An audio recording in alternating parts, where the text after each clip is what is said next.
1950 সালের নভেম্বর মাস হতে শ্রীমা শিশুদের ফরাসি ভাষায় ক্লাস দিতে শুরু করে। সেখানে নিচের বারান্দায় শ্রীমা বসতেন একটি ছোট্ট চেয়ারে। তাকে ঘিরে শিশুদের দল বসত সামনের উঠানে। তাদের বয়স 8-10 হবে।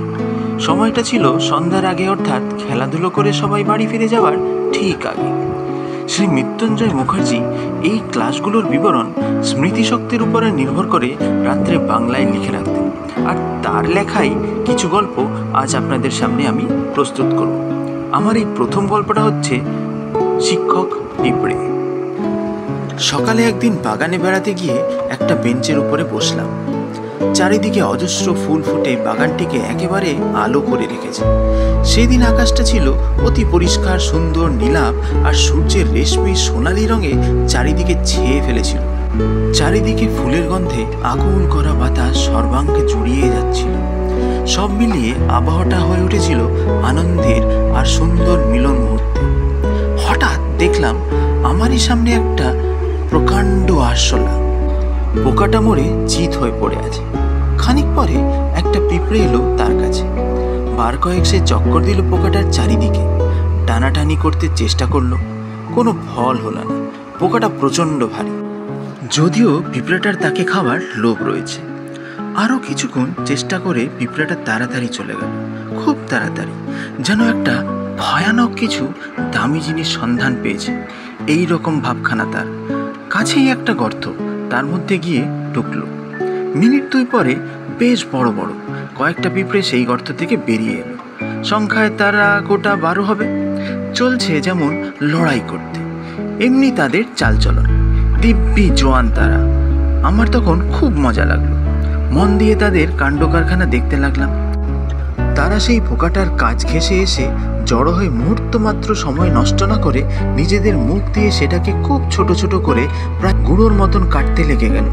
সবটা যখন কেটে বেশ একটা স্তূপে পরিণত হলো, তখন বড় পিঁপড়েগুলো ফিরে গেল তাদের সেই বাসায়, যেন একটা প্রকাণ্ড বিজয় লাভ করে গেল। এই রকমই তাদের ভাব। এরপর দেখলাম সেই গর্ত থেকে পিল পিল করে অনেক পিঁপড়ে বেরোচ্ছে। তারা এগুলোর মতন এত বড়ও নয়, আবার আগেকার সেটার মতন অত ছোটও নয়। এরা মাঝারি রকমের। একের পর এক বেরোচ্ছে আর সার দিয়ে লাইন ধরে এগিয়ে চলেছে। আর কি তাড়াতাড়ি চলছে, যেন অনেক কাজ করার আছে। মনে হলো এরা যেন দায়িত্ব জ্ঞান সম্বন্ধে খুবই সচেতন। সবাই এলো সেই জড়ো করা স্তূপটার কাছে। এবারও একটু সময় নষ্ট নয়, কোনো বিশৃঙ্খলা নয়।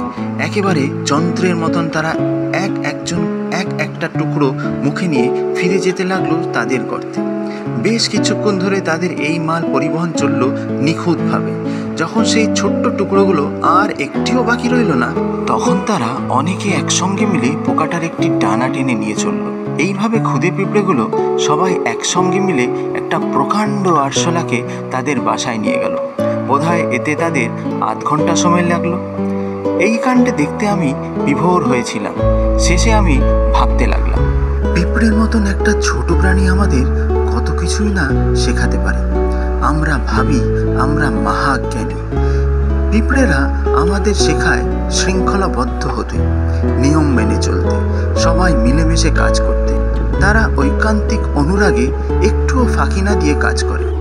তাদের জগতে ধর্মঘট নেই, স্ট্রাইক নেই, ঝগড়া নেই, বিবাদ নেই। একসাথে মিলেমিশে থাকা তাদের প্রকৃতিগত গুণ। শুনেছি ওদের মন নেই, মনের বিকাশ হয়নি। ক্রমবিকাশের ধারায় ওরা অতি নিচের স্তরে পড়ে আছে। আমাদের মন প্রচণ্ডভাবে বিকশিত। বিজ্ঞানের সাহায্যে মানুষ আজ পৃথিবীর অধীশ্বর। কিন্তু পিঁপড়েদের মধ্যে যেসব গুণ আছে, আমাদের তা নেই। এইসব ছোট ছোট গুণগুলোকে যদি আমরা আমাদের জীবনে কাজে লাগাই, তাহলে আমরা কত বেশি খুশি হতে পারি।